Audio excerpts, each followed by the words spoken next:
Good morning, I'm John Thompson. I teach the HVAC here at the Bryant Career Tech Center. So today we're super blessed to have Grayson on site with us doing some job shadowing, and they were nice enough to donate this awesome training unit.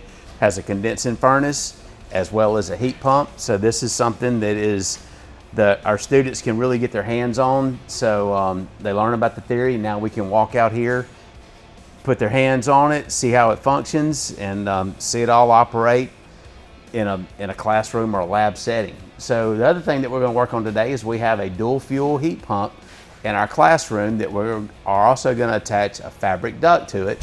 So very excited about that. It's right up front, so the kids will get some experience with gas furnace, heat pump, multi-stage gas, and some fabric duct. So with that, we're going to use some smoke detectors and eventually ERV so they can really get their hands on what is in our industry today.